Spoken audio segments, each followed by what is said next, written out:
Dobro jutro, dober dan. To je prvič v 2026 odbita do bita. Ja, mi smo Anže in Maruša. Anže, kaj si nazadnje googlal? Kaj sem nazadnje googlal? Danes že zagotovo. Ura je dovolj. Izjemno vprašanje. Googlal sem te naprave, ki grejo čevlje, ko prideš snega. Vložki taki. Ja, ampak so prav imaš neke take, tako kot neki fenčki so, ki se segrejejo, ki so na USB. Načeloma so za pancerje. Ampak jih ljudje tudi uporabljajo za, ko grejo ven v sneg in pridejo domov in hočejo, da se čim prej čevlji posušijo. Tako da to je dejansko ta zadnja stvar, ki sem jo kupil. Pošlji mi link, prosim. Ostala sem pri unih vložkih, ki grejejo rokavice ali pancerje, ampak ne potrebujejo tehnologije. Maruša, to je odbita do bita, mora biti elektronika. Jaz sem googlala najnega gosta, ker googlanje je še vedno, govorim za najno generacijo, stvar navade, čeprav leto 2026 že prinaša nove čase iskanja po spletu. Verjetno vedno manj googlamo, vedno pogosteje za iskanje uporabljamo ChatGPT, torej chatamo. Gregor, kdaj si nazadnje neko informacijo iskal na Googlu in kdaj na enem od klepetalnikov umetne inteligence? Jaz moram priznati, da je bila zadnja informacija, ki sem jo iskal dejansko na Googlu. Je pa res, da sem iskal zadnje odpiralniče v slekarne bližnje. Žal nimam tako zabavne zgodbe kot ti. Obe sta vremeno primer. Ja. Gregor Čič z agencije Futura DDB, kjer vodiš digitalne projekte. Najin gost danes, dobrodošel v Odbiti do bita. Zdravo. Hvala. Hvala za vabilo. Moram priznati, da je to moj prvi podcast, tako da upam, da bo vse uspelo tako, kot mora. Ti na koncu poveva. Ja, na koncu zveš. Odlično. Anže, čakajo nas novi časi optimizacije spletnega iskanja. Zveni vsaj malo, o čem govorimo? Ja, jaz bom zdaj to naredil za telebane, mogoče, tako sem si pripravil. Ni dovolj, da ti imaš spletno stran, jo daš na internet, potem te Google najde in ko ljudje iščejo, najdejo točno tebe med prvimi 5 zadetki, ker je obstajala, zdaj bom kar rekel, obstaja, bomo danes videli, katero preteklih ali ne uporabljati. Cela industrija obstaja, ki nekako optimizira tvojo spletno stran, da je načeloma čim višje med rezultati na Googlu. In ko rečem cela industrija, to resnično obstaja cela industrija, ki pa mogoče, tako kot je Maruša že dala malo vedeti v zadnjem času, se ne sveti več tako, kot se je včasih, tudi zaradi tega, ker so prišli te iskalniki, s katerimi se pogovarjamo, iskalnik je močna beseda, ChatGPT, Gemini in vse ostalo. In pa že tudi prej, moram reči, da ker imamo na tem področju, to je pa treba omeniti, zdaj tudi, ker je to ameriško sodišče že potrdilo, monopolista pri iskanju in to je Google, ki je pač edina reč, ki zares obstaja, to je res treba povedati. In potem, ko imaš neko tako situacijo, ki je nekdo monopolist, če se on nekaj odloči, se za veliko ljudi to spremeni. In ko se oni odločijo nekaj spremeniti pri svojem algoritmu, to za veliko spletnih strani, za vse spletne strani nekaj pomeni. Za nekatere je mogoče ta sprememba lahko boljša, to se sicer bolj redko zgodi, za večino pa dosti slabša in tukaj tudi pride ta cela industrija noter, ki nekako sledi spremembam na Googlu in potem spletne strani prilagaja, da ne padajo niže med rezultati. Gregor, na začetek, kdo je v tvojem svetu, iz katerega prihajaš, SEO, strokovnjak za optimizacijo spletnih strani? Kaj ta človek počne? Zdaj tako vemo, kaj je SEO. Ne vemo, da je proces, da bomo vidni na spletu, da bomo vidni visoko. Človek, ki se SEO-tom ukvarja, je predvsem nekdo, ki mora dobro poznati strategije, ki mora dobro vedeti zadnje Googlove načine, metrike, modele, kako dejansko nam to omogoča, da smo nekaj vidni. Vemo danes, da nimamo več enega modela, kot je bilo mogoče včasih, ampak je teh modelov ratalo več. Pač Google združuje kup enih informacij, tehnologija se noro spreminja. Spreminjamo se pa tudi ljudje in pristopi, sploh s prihodom AI-ja in pa LLM-ov in tako naprej. Jaz sicer še vedno verjamem, da eno brez drugega zares ne more in še vedno živimo v svetu, ko v bistvu recimo jaz konkretno, informacije iščem, če recimo vem, kaj rabim, se pravi, iščem nek določen biznis, določeno spletno stran, določen delovni čas, cenik, bom šel vedno na Google. in poiskal točno to.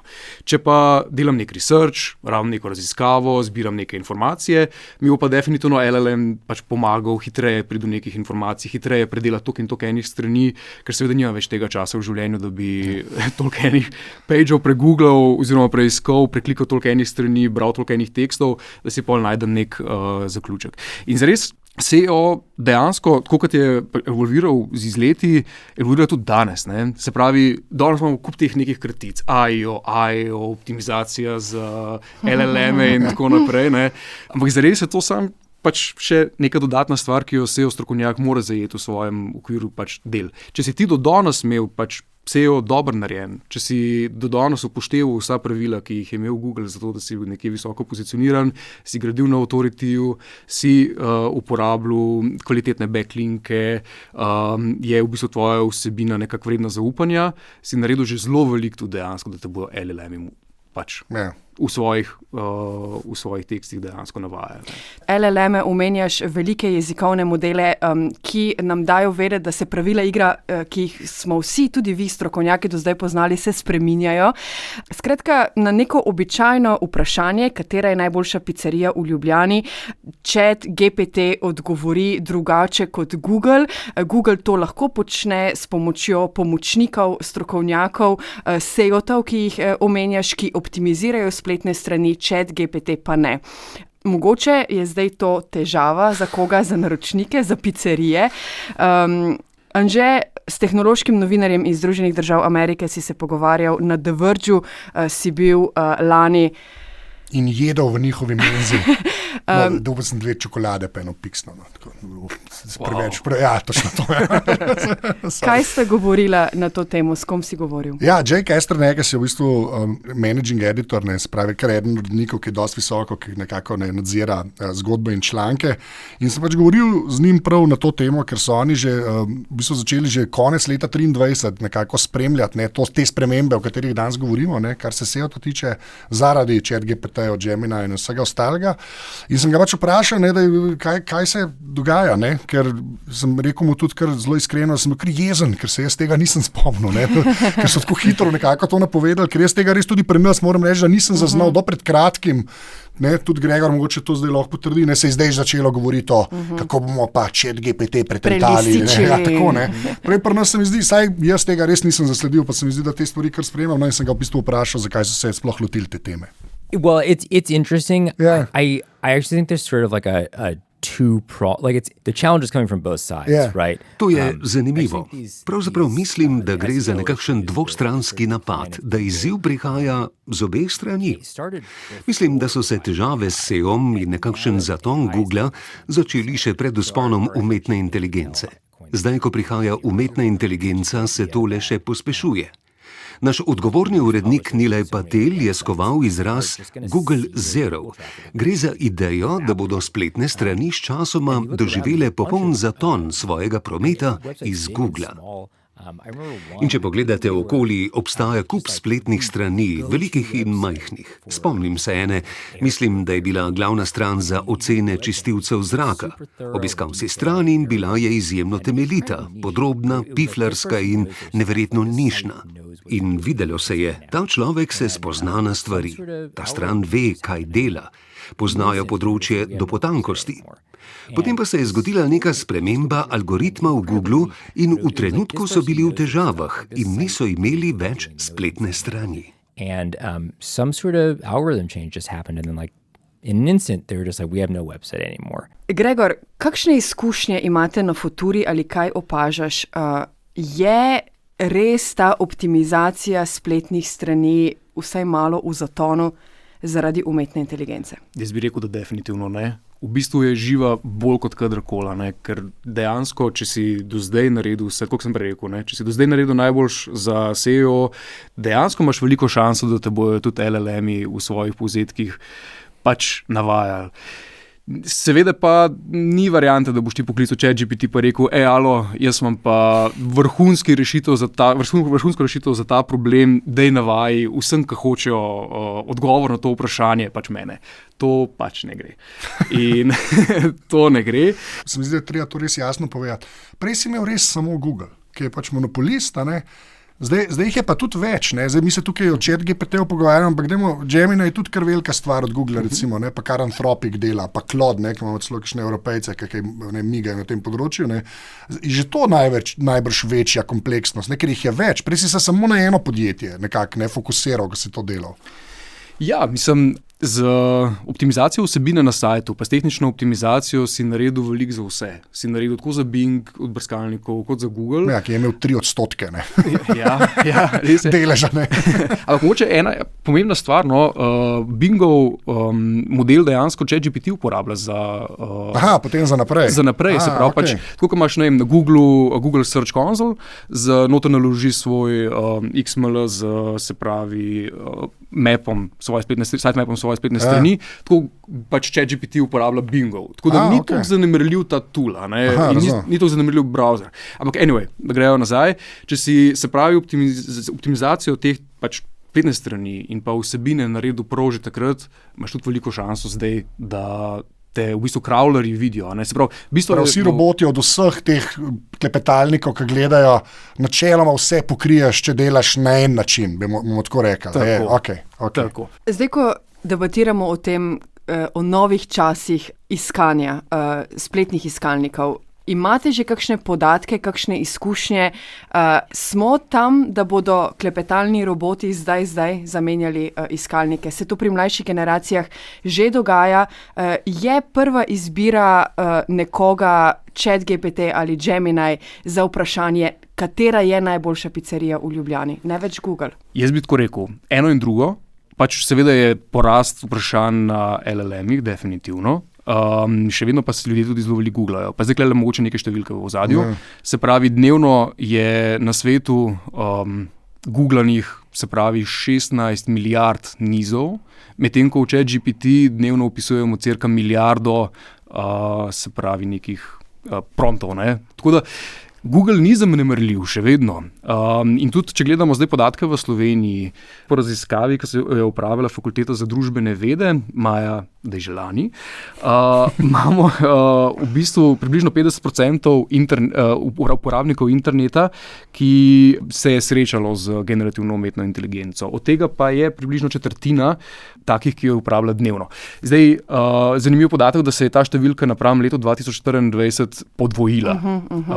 Dejansko je res strm vzpon te uporabe umetne inteligence viden, tako da ja, definitivno vse več ljudi bo in išče. Lahko mogoče to povem primer kolegice, ki mi je povedala, kako je njena hči iskala likalnik za lase. Najprej je naredila raziskavo top 5 likalnikov za lase, potem je sama izločila tiste 2, ki sta ji bila najmanj všeč. Tiste top 3 je šla pa v bistvu iskati na TikTok. In na TikToku preverjala, kaj influencerji in pa uporabniki dejansko pravijo o tem produktu in se potem pač odločila za tistega, ki je najbolj všeč bil. Klepetalnega robota je popolnoma izključila, ni vprašala nobenega ChatGPT-ja, nobenega Gemini-ja. On je naredil ChatGPT je naredil osnovo 5. Osnovo 5, ja. On je potegnil osnovo 5, se pravi, namesto da je googlala... Vaj nista bilo všeč, pa TikTok. Tako. Ampak v tem času živimo, se pravi, mlajše generacije, Gen Z, Gen Alpha, pač srča v TikToku. In točno zato se nama ta zgodba zdi pomembna. Verjetno bo googlanja manj, četanja več. Ja. In tiste, kar je ključno, in to sem jaz tudi takrat z Jaykom govoril, pa lahko damo še ta odgovor. Zakaj je to tako pomembno? Ker zdaj je bilo tako, da Google te je poslal na spletno stran od nekoga. Ti, ko na TikToku gledaš, tisti ljudje že imajo tisti likalnik, zdaj, če to primer peljemo naprej, in pač zveš o tistem likalniku. Tisti, ki je prodal ta likalnik, spletna stran, ki testira te likalnike, ni dobila obiska. In sem to tudi Jayka vprašal, da malo razložimo, zakaj je res ta optimizacija sploh pomembna. Se mi zdi, da vsi to jemljo kar samoumevno. Kot uporabnik ti pač iščeš in je tam nek spisek povezav.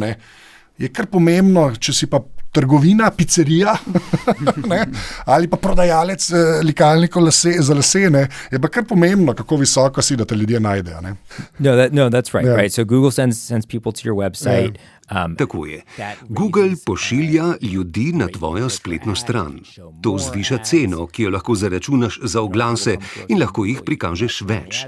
Če ljudje ne prihajajo na tvojo stran prek Googla, ne prikazuješ nobenih oglasov, ne služiš denarja in nimaš več spletne strani.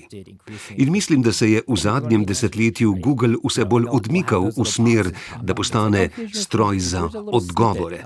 In pojavijo se tisti majhni okvirčki. Tukaj so tvoje informacije, tukaj je kratek izsek. Preprosto bomo nekaj izrezali z spletne strani in ti to pokazali kar tukaj. In poglej, za nekoga, ki išče, je to morda boljša izkušnja.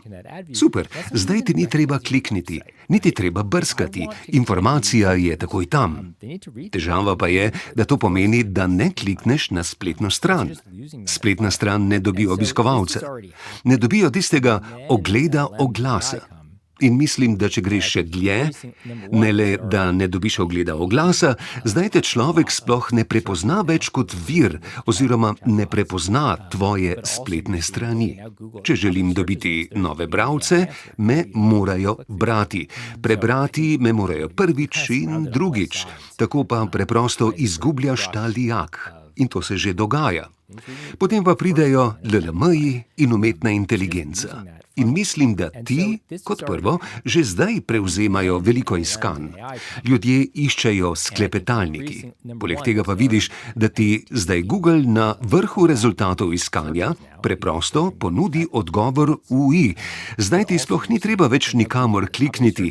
Mislim, da si z vseh strani obkoljen s tem pritiskom Googla. You're kind of surrounded on all sides by this sort of crush of Google. Med likalnikom in pizzerijo je tudi razlika, ne? Pizzerija v Ljubljani je lahko neko manjše podjetje, manjši obrtnik, ki nima ne znanja, ne moči, ne proti Googlu, ne proti ChatGPT-ju. Likalnik za lase je morda vendarle že lahko neko večje podjetje, korporacija, ki ima več moči. Kako zdaj ali eden ali drugi lahko vpliva na pojavnost na spletu? Gregor, iskreno, kako vi to počnete, kako vi poskušate danes vplivati na LLM?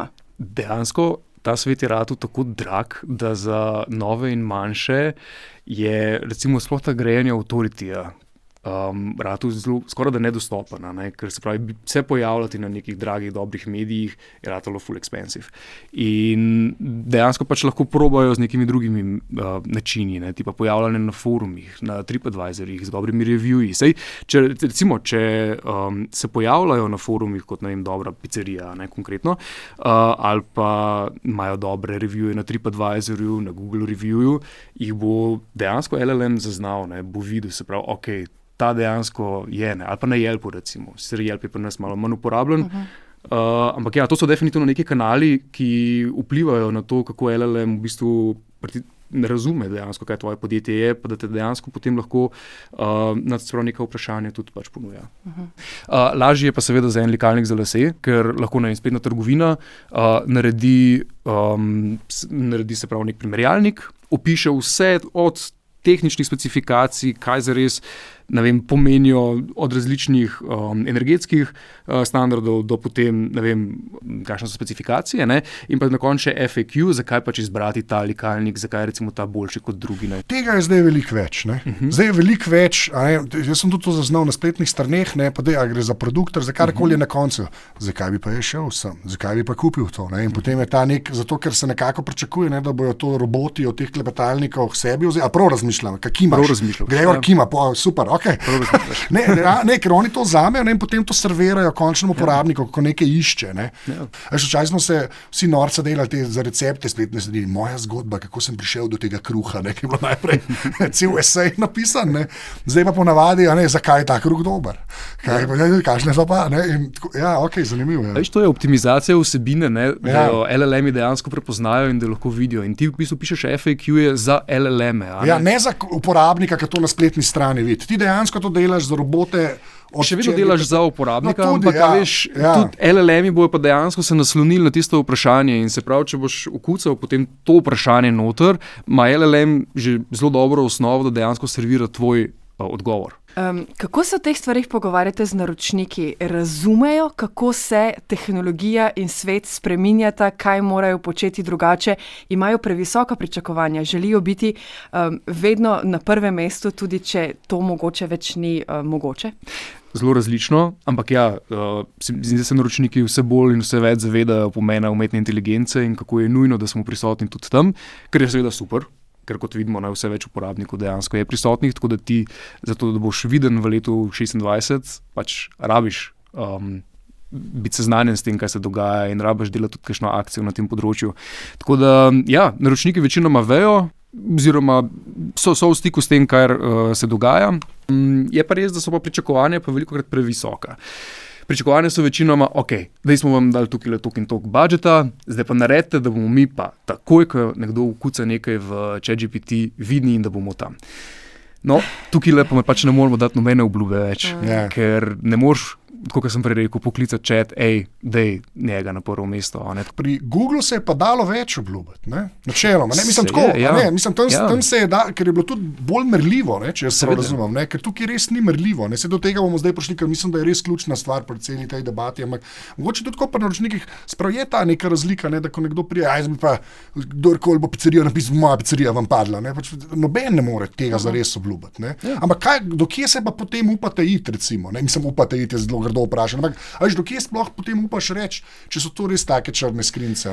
Tako je, vedno, kadar se pogovarjamo o geooptimizacijah spletne strani, oziroma na splošno, da boš pač viden na LLM-ih, vedno rečemo, lahko se potrudimo, lahko investiramo čas, denar, resurse v optimizacijo za to, da boš pač gor viden, ampak dovolj je že, da uporabnik uporabi eno besedo v svojem vprašanju drugače, pa je že dosti, da bo ChatGPT totalno zavedel v neko drugo smer in ti totalno nekaj drugega odgovoril. Tako da ni garancije tukaj. Pač so napori vloženi v to, da bi te ChatGPT pač ponujal, ni pa garancij.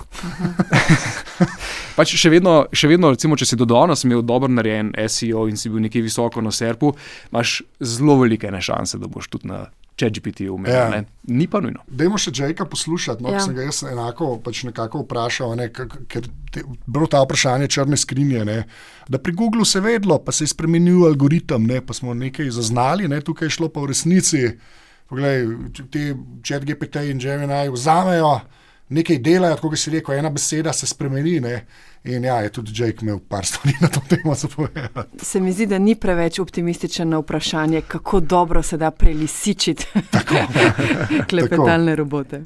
Yeah, so I think the way people are proposing this works is, it's hard because these systems are black boxes, right? And so you can... Mislim, da si ljudje, ki to predlagajo, delovanje predstavljajo takole. Težko je, ker so ti sistemi črne skrinje in jih sicer lahko testiraš, a nikoli ne veš zares, kaj iščejo. Moj vtis je, da če v Gemini ali ChatGPT vpišeš najboljše slušalke, bo sistem začel preverjati veliko različnih povezav in gledati, kaj bi ljudi še utegnilo zanimati. Želel bo vedeti, so vodoodporne, imajo odpravljanje šumov, so lahke ali težke. In v trenutku bo izvedel ducat ali celo 100 iskanj, nato pa te informacije sintetiziral in ti jih podal. Če torej to poskušaš izigrati. Prvič, lahko imaš informacije o najboljših slušalkah, hkrati pa gledaš, katera druga vprašanja sistem zastavlja. Sprašuje po vodoodpornosti, odpravljanju šumov, potovanjih in prenosljivosti. Ko bom torej pisal prispevek o slušalkah ali pa celo serijo prispevkov, bo eden govoril o najboljših slušalkah z odpravljanjem šumov za potovanja. Enostavno boš pregledal vse te različne teme in zanje ustvaril zgodbe oziroma jih znotraj prispevka razčlenil, glede na to, kaj misliš, da bo umetna inteligenca iskala. Vse s ciljem, da umetna inteligenca iz tvoje strani potegne točno tisti izsek, ki ga potrebuje. Kar je na koncu dneva zelo podobno temu, kako je deloval SEO. Which is ultimately very similar to how SEO worked. Ampak pri SEO-tu si imel še vedno Google, tam so bili neki ljudje, ki so spreminjali algoritme, iskalne torej, algoritme. Neki ljudje. Ne računalnik. Tukaj so pa to dejansko črne skrinje, ne? Pri ChatGPT-ju in ostalih. Ne? I mean, this is what's worse, right? Like with Google, if you won, right? If you win the SEO game, you get to the top, someone might click you. Mislim, to je tisto, kar je še slabše, kaj ne? Pri Googlu je bilo tako, da če si zmagal v igri SEO in prišel na vrh, je morda nekdo kliknil nate. Pri tem pa je tako, da če zmagaš v tej igri UI SEO in te citirajo, si še vedno le majhen gumb, ki ga morda nekdo klikne. In to je zelo tvegana igra. Zdi se sicer mogoče, da bodo ljudje nekaj ugotovili, ampak se spet vprašaš, ali bi raje porabil svoj čas, energijo in vire za izigravanje vseh teh klepetalnikov UI za to, da te morda citirajo in da morda nekdo klikne na povezavo do tvoje strani? Ali pa bi ta čas raje porabil za ustvarjanje odličnih zgodb, videov in podcastov za svoje bralce, poslušalce in občinstvo.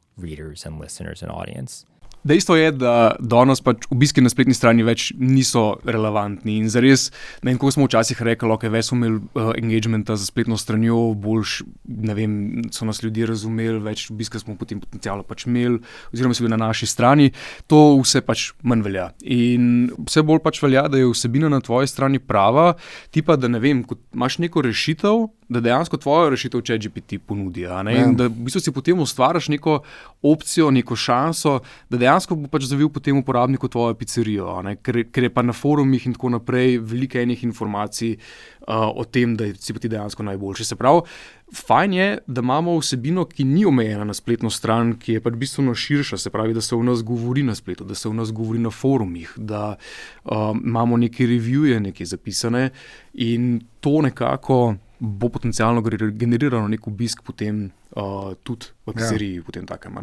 Se pravi, to, kar je on zaključil, ustvarjajte dobre zgodbe, ustvarjajte podcaste, pridobivajte občinstvo, je definitivno pač pomembno. Ampak tukaj zdaj res gre še za eno plast.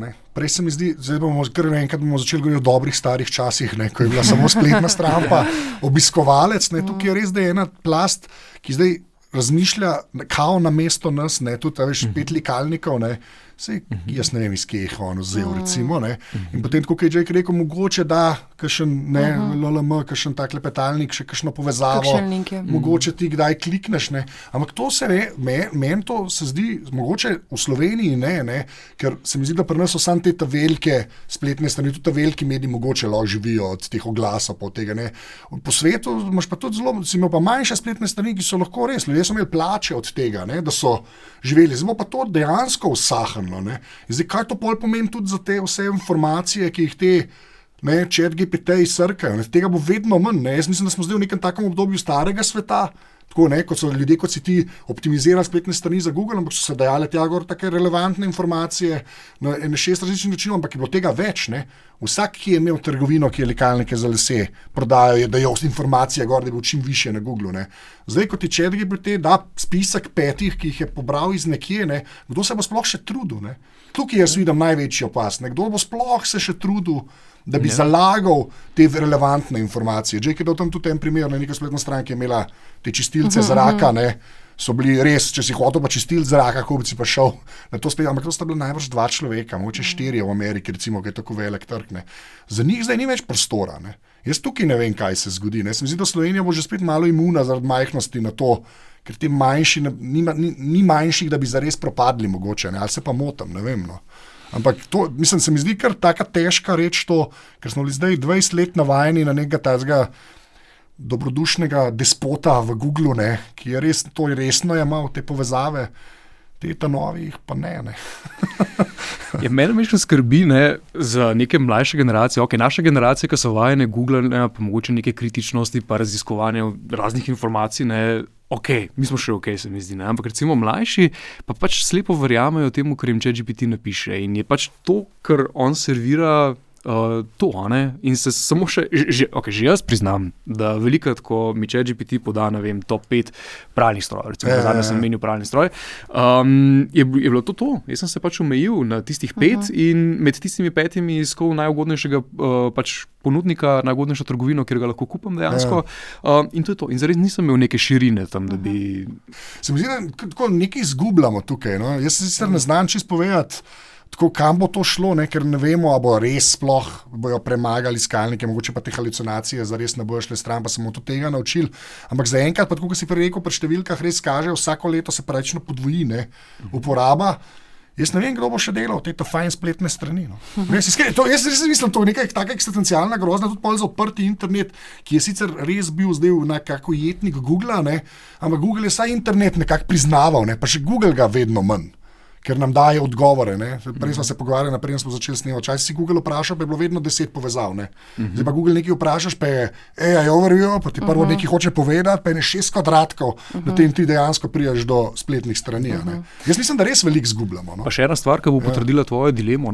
Danes imaš recimo Google AI Mode in pa ChatGPT Checkout, dejansko ti že omogočata, da ti izvedeš nakupni proces v okviru klepetalnika z agentom. Brez da bi obiskal spletno stran. Brez obiska spletne strani. No, ampak tukaj je pa zanimivo, to sem pa imel zanč v moji tehnični podpori, je pa Amazon je že pač Anthropic rekel, lahko nehate to delati. Pač mi vam ne bomo pustili, da vaši roboti namesto ljudi kupujejo. Ker so poslovni modeli spletnih trgovin narejeni, da ti mogoče kaj boljšega prodati, kakšno zavarovanje. Če to robot delaš, ne bo na nič kliknil.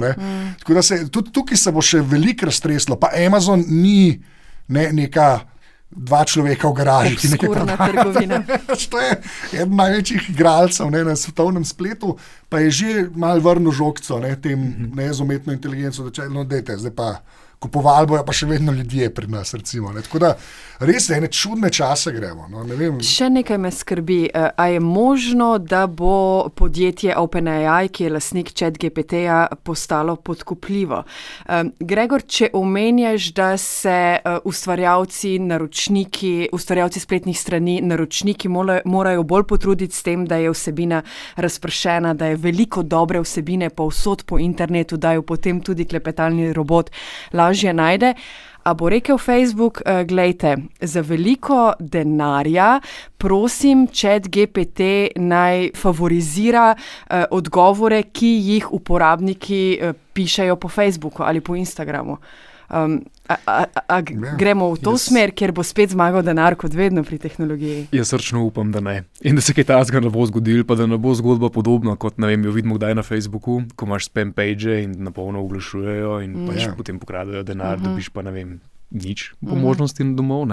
Upam, da se kaj takega ne bo zgodilo s ChatGPT-jem. Kaj pa se bo, pa kdo bi vedel. Pa tukaj mogoče to je en ta moment, kjer da je to res črna skrinjica nekako deluje v prid temu. Zdaj, če se jih ne da prepričati, veš, da bojo tebe omenili, jih tudi z denarjem, ne vem, kako jih prepričaš, da bojo pa nekaj drugega omenili, ker cilj je še vedno, da vzamejo čim več informacij. Jaz mislim, da večja past je ta, ker pač OpenAI nič ne služi. Oni bojo mogli začeti služiti. Kje točno bojo te oglasi, na kakšen način bojo te oglasi. A bo potem ta SEO šel da bo ta optimizacija šla na te oglase. Res gremo v ene čudne čase. Se mi zdi taka mogoče ezoterična tema, ki jo na prvi korak rečeš, pa začneš vleči to nitko, pa na koncu prideš res do obstoja interneta in tako res ni šala.